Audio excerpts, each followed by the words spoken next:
Hello YouTube, welcome back to RJ Movies. Today we'll be talking about a very beloved film of mine, Fantastic Mr. Fox. Fantastic Mr. Fox, directed by Wes Anderson, is a stop-motion story exploring the dynamic of Mr. Fox and his family going through situations that test their outlook on life. Self-identity is rooted heavily in the film with the connection of animal traits to human-like personalities.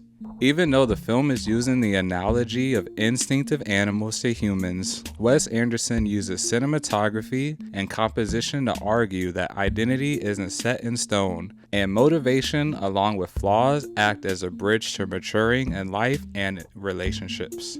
Before we dive into this visually gorgeous film and story, I implore you to understand that everything you see in this film, every single frame, are physical material. Every backdrop, every water droplet, and every scene are homemade on miniature sound stages, except for the flooding of the Flint mine, which was CGI. This film, along with Isle of the Dogs, is one of the most visually beautiful films in my opinion. The meticulous set and world building combined with director Wes Anderson and director of photography Tristan Oliver create an extremely unique product. The film starts with an establishing extreme long shot of Mr. Fox, center frame surrounded by the fall environment. This shot features the autumn brown and yellow leaves in the background, Mr. Fox in the midground, and leaves flying away in the wind throughout the brown shaded background. He can be seen from a distance, casually stretching or warming up for a routine squab hunt. This full shot showcases more of his exaggerated, confident swagger of a young brown fox. Is just full of the exaggerated swagger of a black teen. As he leans on a tree with his tail proudly pointed up, clearly in his own fantasy world listening to music. Mrs. Fox comes into frame from a far distance, turning another establishing shot into a full shot. Mr. Fox turns off his music, which is shown in a close-up, acting as a diegetic soundtrack for his fantasy world of fantasism, in order to converse with her. Mrs. Fox comes with holding life-changing information about her pregnancy. Her cover-up excuse is shot with the same extreme long shot. Nothing. Supposedly it's just a 24-hour bug. As this is brushed off by Mr. Fox. Showing this being brushed off by the two starting their walk on a scenic route, suggested by Mr. Fox with his mind already made up. Take the shortcut or the scenic? Let's take the shortcut. Oh, the scenic route is so much prettier. Also with no cut. We see another example of Mr. Fox showing his controlling nature with a question that he already has an answer for. Should we go through the hole under the horse fence or climb the rail over the bridle path? Oh, but the bridle path puts us right out next to the squab shack.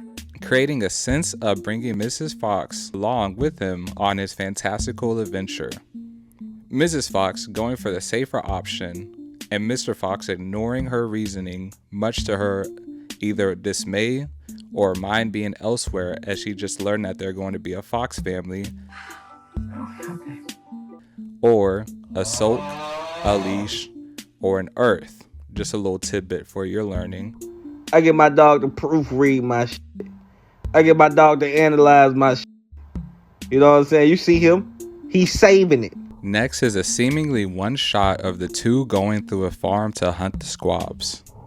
I say seemingly because, again, this is stop motion. So, in reality, it's probably around 1,000 individual camera shots, as 125,000 shots are used for the film's entirety. Don't check my math, but just know it's a lot. With Mr. Fox showing no care in the world, he lets his pride and curiosity get the best of him as he gets the two trapped, framed in a medium shot. As Mrs. Fox drops the news of her pregnancy, boom, a close-up of a stunned Mr. Fox. Next, Mrs. Fox is shown in a medium close-up, taking more of the mid-ground as she demands Mr. Fox change occupations. The camera then pans left and dollies in, showing his worldview quickly changing around him. This is an excellent opening scene as it sets up the themes of the movie. Family, responsibility when taking care of family, and being a wild and free animal. In the next transition, 12 Fox years later, the previous shades of orange and brown in the sky are swapped for shades of gray. Despite still being in the fall season, these shades reflect Mr. Fox's midlife crisis. Honey, I'm 7 non-Fox years old now. My father died at 7.5. I don't want to live in a hole anymore. Throughout the next scene, a big focus is put on the Gazette, Mr. Fox's publisher for his new job as a column writer. The newspaper covers most of Mr. Fox, showing how much his identity has changed from the wild, eccentric squab hunter to a more tame profession. Now, moving forward to Mr. Fox and his family getting caught up from the chicken, turkey, goose, duck, or squab, or whatever they are. You would never steal another chicken, turkey, goose, duck, or squab, whatever they are. By being forced to dig underground, just like the opening scene. The camera pans right with Mr. and Mrs. Fox revealing a mesmerizing clump of crystals underground sparkling in the background. Again, these are all miniature puppets that we're looking at. This emotional conversation between the two is shot in beautiful, alternating centered close-ups. These alternating shots are disruptive when Mrs. Fox gives Mr. Fox a reality check, both verbally and physically, while calling back to the opening scene. This shot has Mr. Fox's back slightly in frame as the camera dollies forward, reverting back into a close-up of Mrs. Fox's face, highlighting how important it is in this moment for her to get through to Mr. Fox for the sake of their family. And this next line is everything to the theme of the story. I'm a wild animal. You are also a husband and a father. In the end, we all die. Unless you change. Opening to an extreme long shot of Mr. Fox standing alone beside a well-lit waterfall, with him being in a casted shadow. This low-key lighting included in the shot reflects Mr. Fox's isolation and shame as he ponders his dire situation while being centered in the shot. Mrs. Fox enters the shot from the right and is lit in comparison to Mr. Fox, but still keeps some attached shadows. The difference in lighting between characters shows a connection between Mr. Fox's shame and Mrs. Fox being correct in her warning. The camera cuts to a medium close-up of Mr. and Mrs. Fox. This distance between the two describes the loss of trust and the disconnect that came from Mr. Fox's decisions. The distance is shifted after this to multiple eye-line matches and extreme close-ups. The shift of distance to extreme closeness of the characters shows the tight bond between the two despite the circumstances that Mr. Fox has caused. This moment is huge for Mr. Fox as he takes time to reflect. During his realization, the camera cuts to a medium shot of Mr. Fox as he internally connects his animal instincts, similar to human nature, with his need to be the greatest. I think I have this thing where I need everybody to think I'm the greatest, the quote-unquote Fantastic Mr. Fox. Here I come. Oh, here I come. After this, the camera starts at a medium long shot and zooms in and pans left to an extreme close-up of the two in the same shot. This fluid camera movement in place of cutting reflects the reconnection of the two's bond and relationship throughout the chaos. Mrs. Fox characterizes their situation as them being wild animals. We're wild animals. I guess we always were. A callback to the beginning of the film and their younger, riskier days. In addition, the waterfall going behind the two in this shot furthers the symbolism of their solid bond, despite the runny, unstable situation that the two face. Enter the security guard rat on his deathbed and having his last moment. The camera position and lighting are used to show the conflict between the rat and Mr. Fox finally being resolved. This conflict is one that has been building up throughout the film, even going as far as it giving history between the two. You behaved badly, rat. You're getting a little long in the tooth yourself, partner.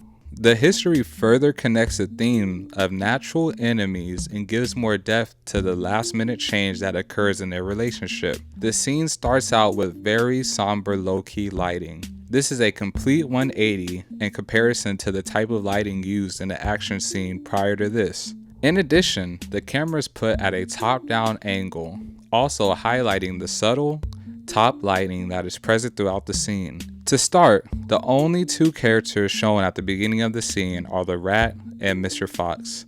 As the rat has his moment of redemption, The boys locked in an apple crate on top of a gun locker in the attic of Bean Annex. camera cuts to a close-up shot with the rat alone, and then another close-up shot of just Mr. Fox.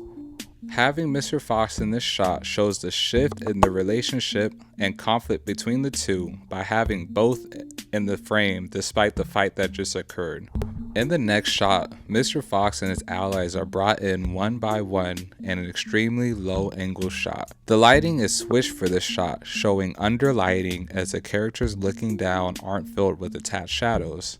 As characters are filling the shot, the middle is left open, being saved for the rat. The position of the characters represents the bridge that is crossed between the relationship of the rat and Mr. Fox at this moment.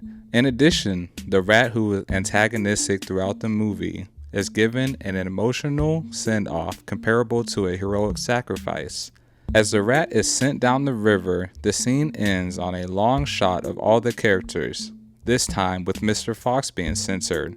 In this shot, the lighting changes from static and stationary to fluctuating, low-key lighting reflecting the character's somber emotions at the moment, especially Mr. Fox.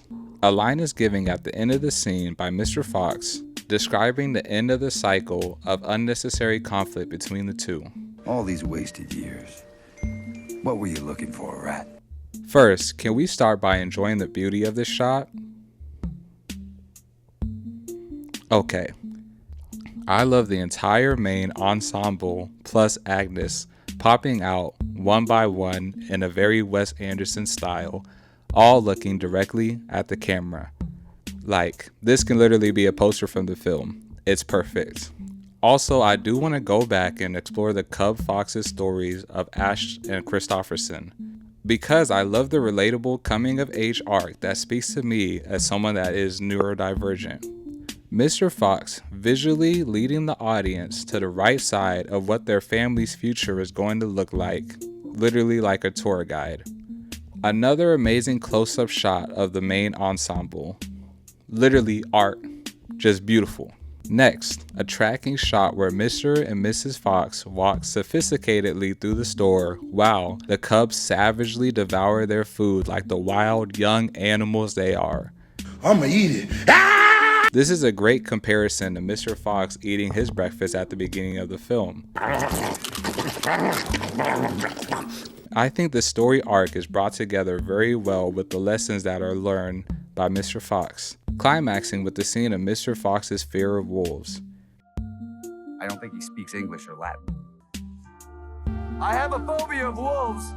Here being face to face with a true wild animal in Mr. Fox's perspective. While I like to think that the wolf representing the unknowns of the world outside Mr. Fox's view, the wolf itself is still integrated into a society of its own. It's just a society that is foreign to Mr. Fox, but with its own rules, language, and customs. Boom! I'm pregnant again. Mrs. Fox is pregnant again. But this time, both parents are glowing with excitement, as Mr. Fox is now an older, more mature version of himself.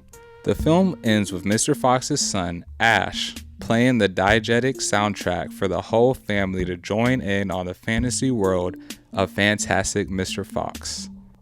Thank you for taking that visual journey with me, diving into Fantastic Mr. Fox. Please like, subscribe, and comment on what films I should do next.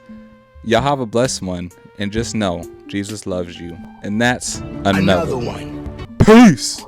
Wait, guys. Stop. You're embarrassing yourself for real. See ya. Peace! Your friends are embarrassed, by the way. Yeah, Parker, that was weird. Yo, what?